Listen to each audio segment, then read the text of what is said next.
नमस्कार साथियों, स्वागत करते हैं आप सभी का आज के इस ज़बरदस्त सेशन में। कैसे हैं आप सभी? आई होप कि स्वस्थ मस्त और ज़बरदस्त होंगे। सीटेट की तैयारी बेहतरीन ढंग से कर रहे होंगे।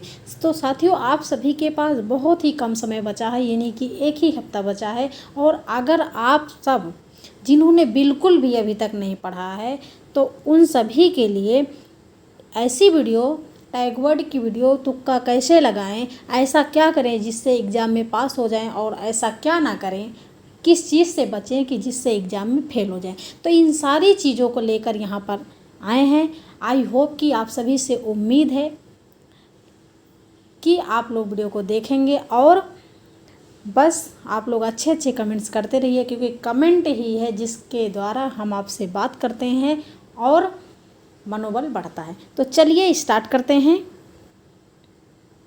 सीटेट एग्ज़ाम आप सभी के लिए बहुत ही ज़्यादा महत्वपूर्ण है, और अगर आप सभी को 120 चाहिए, 120 या फिर 130 प्लस चाहिए, तो उसके लिए क्या करें? आप कितना भी पढ़ लीजिए, कितना भी प्रैक्टिस सेट लगा लीजिए, लेकिन अगर आप टैग वर्ड की वीडियो देख लेते हैं, तुक्का कैसे लगाए ये वीडियो देख लेते हैं, तो आपके लिए बहुत सारी चीज़ें हैं जो आसान हो जाती हैं। तो देखिए, यहाँ पर है सीटेट एग्ज़ाम के लिए आपको कि क्या करें एग्ज़ाम में जिससे एग्ज़ाम में टॉप कर जाए। आप सभी के माइंड में ये प्रश्न आता है कि क्या करें एग्ज़ाम में जिससे एग्ज़ाम में टॉप कर जाएँ, और क्या ना करें एग्ज़ाम में जिससे एग्ज़ाम में फेल हो जाए।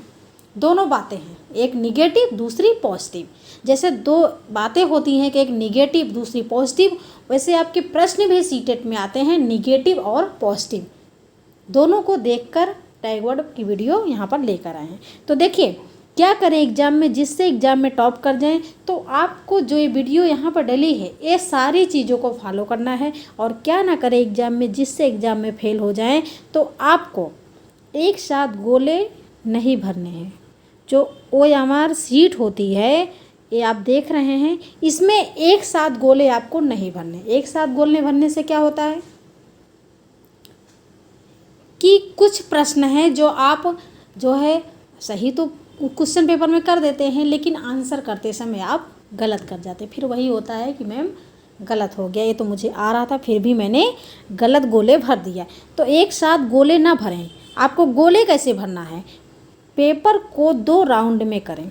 अगर आप 30 प्रश्न, आपके 30 प्रश्न होते हैं, हिंदी के 30 प्रश्न, पेडागोजी के मतलब हिंदी में आपका 15 क्वेश्चन आता है जो फैक्ट से पूछा जाता है, कॉन्सेप्ट से, और 15 प्रश्न आता है आपका पेडागोजी से। तो आपके जब 30 प्रश्न होते हैं, 30 क्वेश्चन होते हैं, तो आपको सिर्फ 15, पहले 15 उसके बाद 15, पेपर को 2 राउंड में करना है।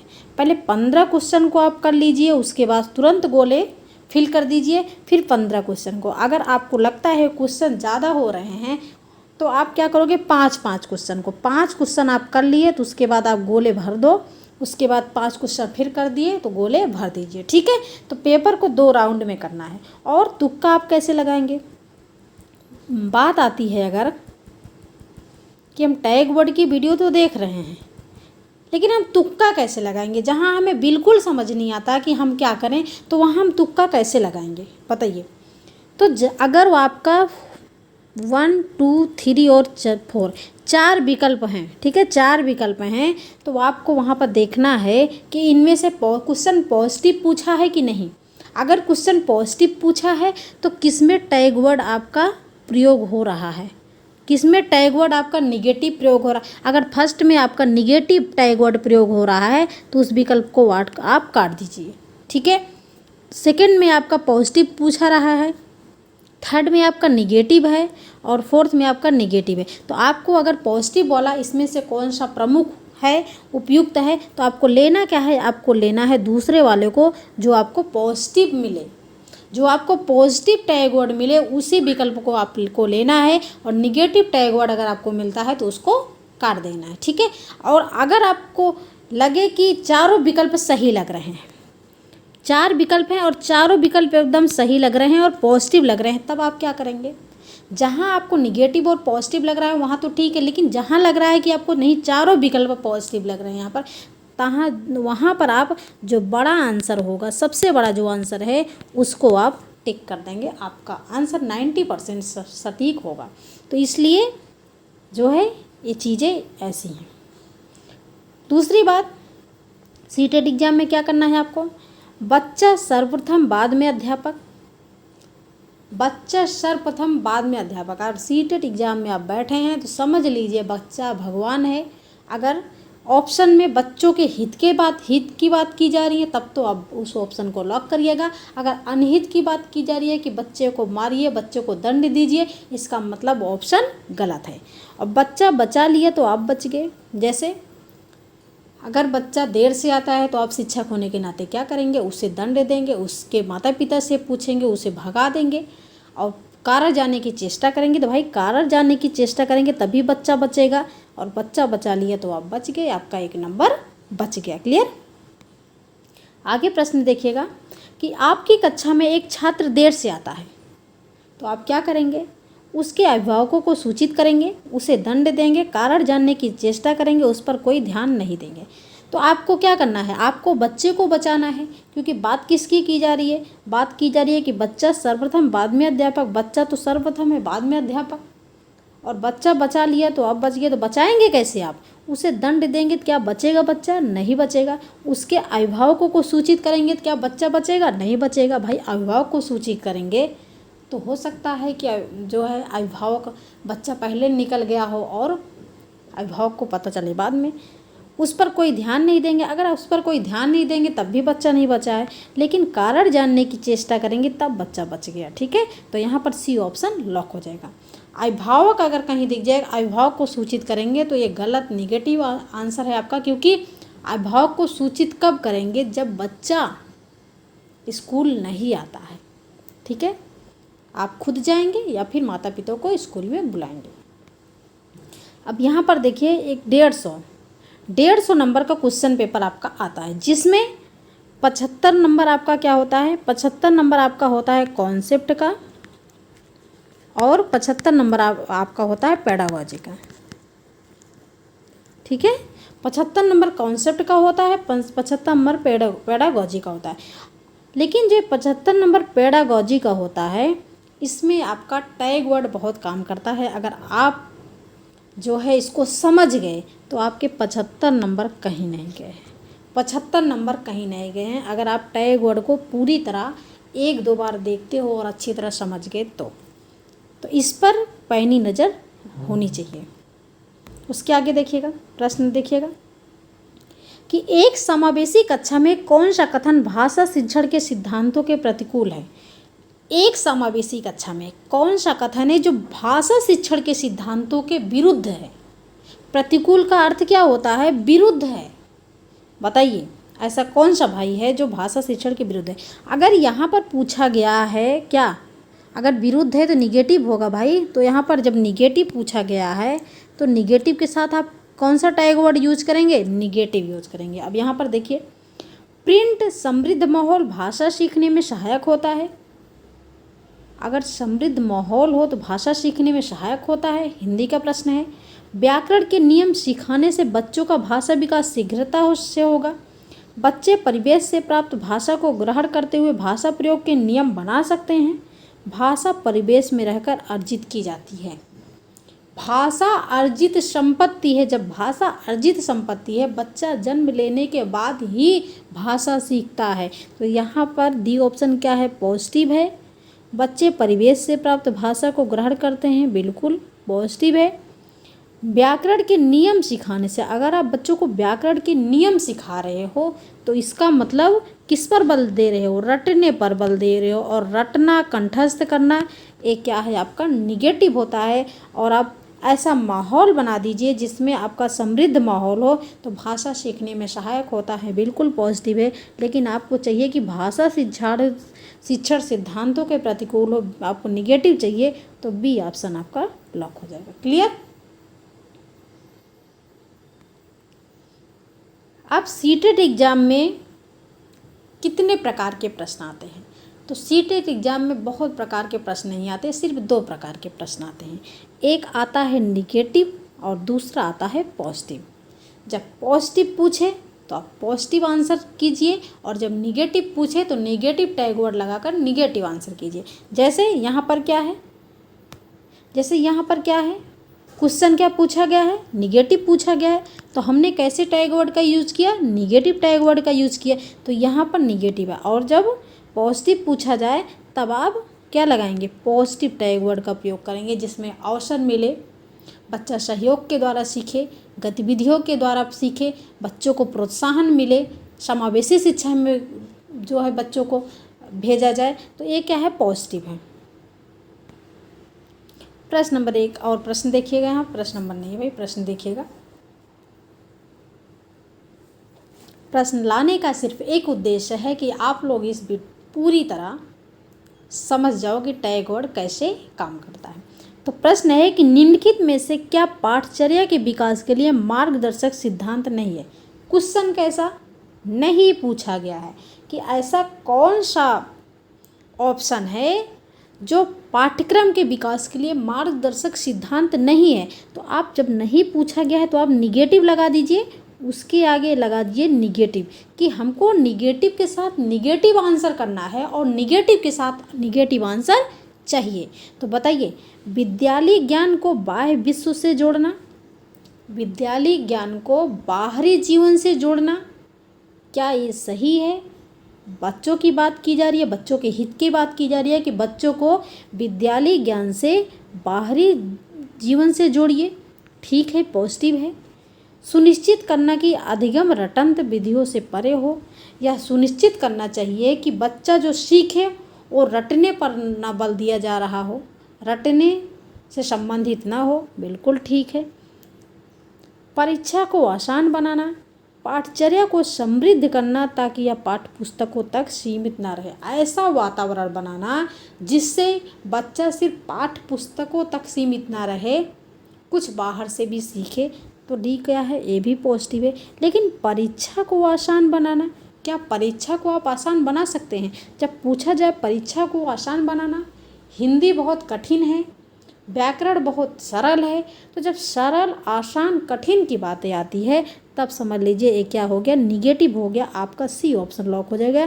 क्योंकि हमें निगेटिव ही तो चाहिए कि पाठचर्या के विकास के लिए मार्गदर्शक सिद्धांत नहीं है परीक्षा को आसान बनाना, यही सिद्धांत नहीं है, बाकी सारे सिद्धांत हैं। एनसीएफ 2005 के अनुसार 5 सिद्धांत दिए गए हैं कि विद्यालय ज्ञान को बाह्य विश्व ज्ञान से जोड़िए, और रटंत विधियों से परे हो, बच्चा समृद्ध वातावरण, ये सारी चीज़ें। आगे आप देखिएगा, विद्यार्थी में अवांछित व्यवहार को परिवर्तन करने में सबसे प्रभावी पद्धति है। विद्यार्थियों में अवांछित व्यवहार, अवांछित का मतलब क्या हो रहा है कि बच्चा कुछ बेढंग का व्यवहार कर रहा है, बच्चा उचित व्यवहार नहीं कर रहा है। जब बच्चा उचित व्यवहार नहीं कर रहा है तो आप उसके परिवर्तन में सबसे प्रभावी पद्धति कौन सा अपनाएंगे कि जिससे बच्चा उचित व्यवहार करने लगे? तो बताइए, विद्यार्थी को दंड देना, क्या बच्चे को दंड देने से बच्चा उचित व्यवहार करने लगेगा? अभिभावकों के ध्यान में इसे लाना, आपको बच्चे को बचाना है, बच्चा बचा लिए तो आप बच गए, आपके 1 नंबर बच गए, है ना, 1 नंबर बच गए, तो आपको विद्यार्थियों को दंड तो देना नहीं है। अभिभावकों को के ध्यान में इसे लाना, अभिभावक को बताना नहीं है, बच्चे पर ध्यान न देना, बच्चे पर ध्यान नहीं देंगे तो उचित व्यवहार कैसे, परिवर्तन कैसे होगा? अवांछित व्यवहार के कारणों को ढूंढना एवं उपचार का प्रबंध करना, सी ऑप्शन यहाँ पर पॉजिटिव है और सी ऑप्शन आपका लॉक हो जाएगा।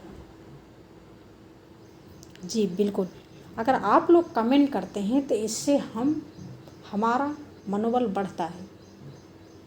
सिर्फ एक ही साधन है जिसके, अगर आप सभी के लिए मेहनत करते हैं तो एक ही साधन है जिसके द्वारा आप मनोबल को बढ़ा सकते हो, सुंदर सुंदर कमेंट करके, बस और कुछ नहीं चाहिए।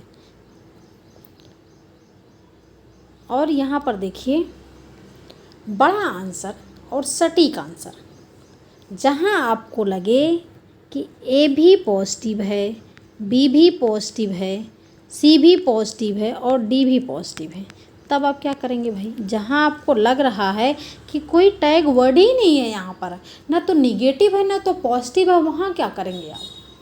जहाँ पर लगता है कि यहाँ पर कोई टैग वर्ड समझ ही नहीं आ रहा है, हम तुक्का कैसे लगाएं, तो वहाँ आप क्या करेंगे, ए को लॉक करेंगे, बी को लॉक करेंगे, सी को लॉक करेंगे या फिर डी को लॉक करेंगे। तो आपको देखना है कि बड़ा आंसर किस में है, बड़ा आंसर किस में है। जैसे यहाँ पर आप देखिए, इसमें क्या है, ए छोटा आंसर है, ए भी छोटा आंसर है, ए आपको बड़ा दिख रहा है तो हमने यहाँ लॉक कर दिया सी आंसर को। और जहाँ बिल्कुल ना समझ आ रहा है कि यहाँ पर कौन सा ऑप्शन लॉक करें, तो अगर सी ऑप्शन आपको ए बी और डी से बड़ा दिख रहा है तो आप सी ऑप्शन को लॉक कर दीजिए।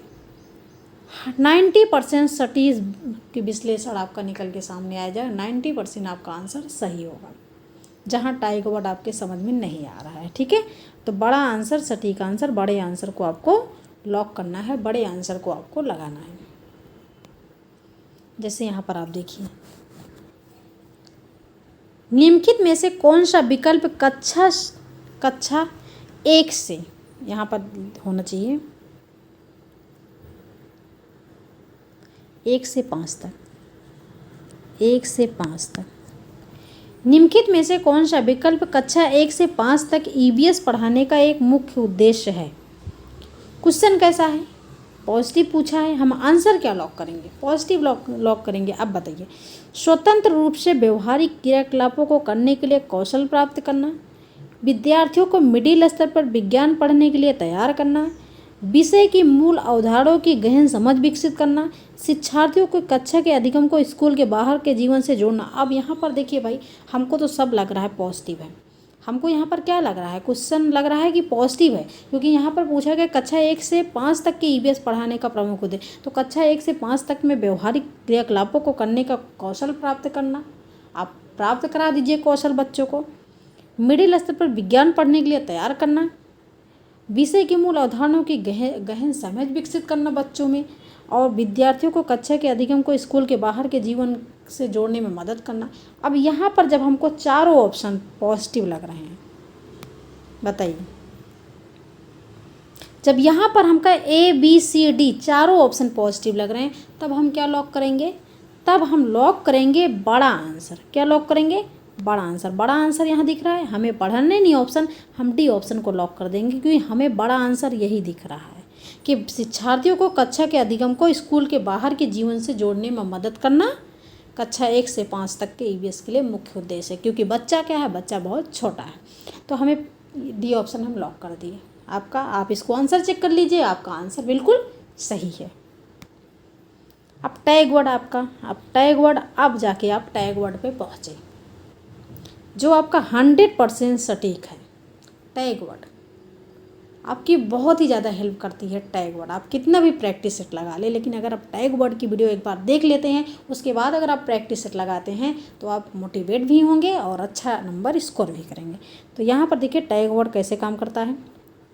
निगेटिव वर्ड यानी कि negative tag word, negative tag word आप देखिए, अगर आपको ऑप्शन में केवल दिखे, मात्र दिखे, सिर्फ दिखे कि सिर्फ हिंदी ही पढ़ना है, रटना, याद करना, कंठस्थ करना, क्या है, निगेटिव है। एक बार आप देख लीजिए, आगे क्वेश्चन लगाएंगे। दंड देना, सजा देना, समस्या, बोझ, बोझ का मतलब क्या होता है, आबोध के ऊपर बोझ नहीं लादना, क्योंकि बच्चा क्या है, बच्चा ना समझ है, गृहकार का बोझ नहीं लादना चाहिए बच्चों के ऊपर। तो बोझ का मतलब वही बोझ है, बर्डन, लर्निंग विदाउट बर्डन।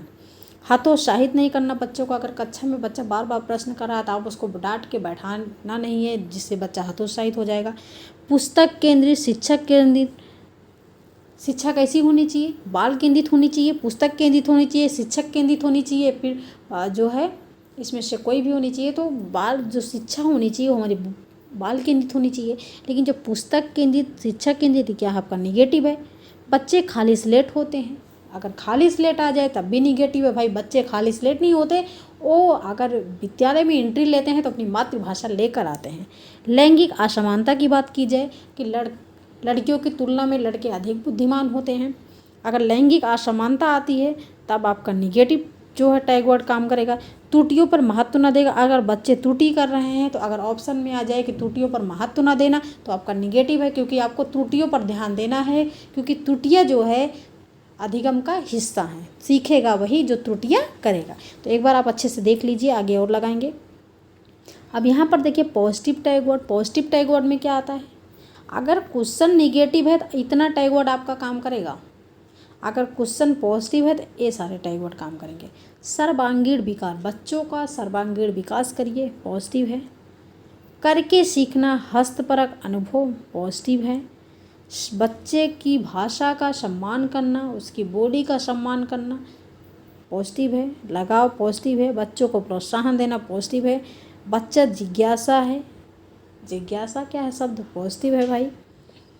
शिक्षा बाल केंद्रित होनी चाहिए, ठीक है, पॉजिटिव है।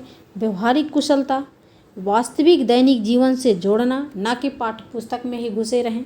लोकतांत्रिक प्रजातांत्रिक वातावरण चाहिए, बच्चे को समृद्ध परिवेश चाहिए, पॉजिटिव है। तो ये सारे क्या हैं, पॉजिटिव है। अब आप क्वेश्चन बताइए, क्वेश्चन लगाइए, गलत नहीं होना चाहिए। पाठ के अंत में अभ्यास और गतिविधियां देने का उद्देश्य क्या होता है? पाठ के अंत में हम अभ्यास और गतिविधियों में बच्चों को क्यों शामिल करते हैं? बच्चों को अभिव्यक्ति के अवसर देना, बच्चों को व्यस्त रखने हो तो गतिविधियां बनाना, बच्चों को याद करने हो तो सामग्री उपलब्ध कराने में सहायता करना, गृह कार्य की सामग्री जुटाना। अब आप टैग वर्ड यहाँ पर देखिए, प्रश्न कैसा है? प्रश्न है पॉजिटिव, कि पाठ के अंत में अभ्यास और गतिविधियां देने का उद्देश्य है। क्वेश्चन पॉजिटिव है। आवाज एक बार देख लीजिए, निगेटिव और रटना, बोझ, हतोत्साही, दंड, ये क्या है, निगेटिव है। खाली स्लेट, लैंगिक असमानता, ये क्या है, निगेटिव है। अब पॉजिटिव में देखिए सर्वांगीण विकास, बाल केंद्रित, व्यवहारिक कुशलता, वास्तविक जीवन से जोड़ना। अब यहाँ पर देखिए बच्चों को व्यस्त रखने हो तो गतिविधियाँ बनाना, बच्चों को याद करना क्या है, गलत है, कंठस्थ करना। गृहकार्य क्या है, बोझ है। बच्चों को व्यस्त रखने हो तो गतिविधियाँ बनाकर आप बच्चों को व्यस्त रखते हो, बच्चे को व्यस्त रखते हो तो वो भी एक प्रकार का बोझ ही है, गलत है भी है। लेकिन बच्चों को अभिव्यक्ति के अवसर देना, अवसर क्या है, अवसर आपका पॉजिटिव है, ए ऑप्शन लॉक हो जाएगा। और देखिएगा आगे, बच्चों को कक्षा में प्रश्न, अगर बच्चा कक्षा में प्रश्न पूछ रहा है तो आप क्या करेंगे? पूछने की अनुमति नहीं देनी चाहिए, पूछने से रोकना चाहिए, पूछने के लिए प्रेरित करना चाहिए, पूछने के लिए हतोत्साहित। हतोत्साहित क्या होता है, गलत है। जब पूछने की अनुमति नहीं देंगे तो बच्चा हतोत्साहित होगा, पूछने से रोकेंगे तब भी बच्चा हतोत्साहित होगा। लेकिन जब पूछने के लिए प्रेरित करेंगे तब बच्चा क्या होगा, प्रोत्साहित होगा, तब बच्चा क्या होगा, प्रोत्साहित होगा। और हमें जब क्वेश्चन पॉजिटिव है तो प्रोत्साहन होगी तो लेना है, तो यहाँ पर आपका सी ऑप्शन लॉक हो जाएगा। समझ रहे हैं आप लोग? अब यहाँ पर देखिएगा कि अगर आप CDP पढ़ रहे हैं, CDP शिक्षा मनोविज्ञान, तो शिक्षा मनोविज्ञान में कितने टॉपिक हैं जो आपको सबसे ज़्यादा महत्वपूर्ण है, पढ़ना पड़ेगा। सीटेट एग्जाम के लिए महत्वपूर्ण टॉपिक आपको अधिगम पढ़ना है, जीन पियाजे को पढ़ना है जो कि सबसे ज़्यादा प्रश्न आता है। बच्चे अमूर्त की बजाय मूर्त चिंतन करने लगते हैं किस अवस्था में। वाइगोस्की को पढ़ना है, सामाजिक सांस्कृतिक सिद्धांत, बच्चे का सामाजिक जो है प्राथमिक सामाजिक कारक पढ़ना है ना, मतलब सामाजिक रण आपको पढ़ना है। वाइगोस्की को पढ़ना है। NCF 2000 पढ़ना है जो कि सबसे ज़्यादा पूछा जाता है। IIT एक्ट 2009 जिसमें आपका समावेशी शिक्षा भी आ जाता है, और फ्री एजुकेशन की बात जिसमें की गई है। RT एक्ट 2009 के तहत किस बच्चे को फ्री एजुकेशन का अधिकार है। 6 से 14 वर्ष के सामान्य बच्चों को, 6 से 18 वर्ष के विकलांग बच्चों को, ये सारी चीज़ें पढ़ना है। या नीति 2020 पढ़ना है। नई शिक्षा ने भाषा विकास नहीं, विकास और अभिवृद्धि को पढ़ना है। और समावेशी शिक्षा भी पढ़ना है। पठन वैकल्प पढ़ना है आपको। पठन वैकल्प में आपके डिसलेक्सिया, डिस्ग्राफिया, डिस्कैल्कुलिया, डिस्थीमिया, डिस्फ्रेग सब आ जाएंगे, ठीक है। आनुवंशिकता पढ़ना है। हेरिडिटी और वातावरण, पारस्परिक क्रिया, जेंडर पढ़ना है, लैंगिक और रूढ़िवादिता। तो इतने सारे टॉपिक को आपको सबसे ज़्यादा पढ़ने हैं, जिस यहाँ से आपके 2 से 4 क्वेश्चन हर टॉपिक से आते ही आते हैं। तो ये था साथियों आज का क्लास।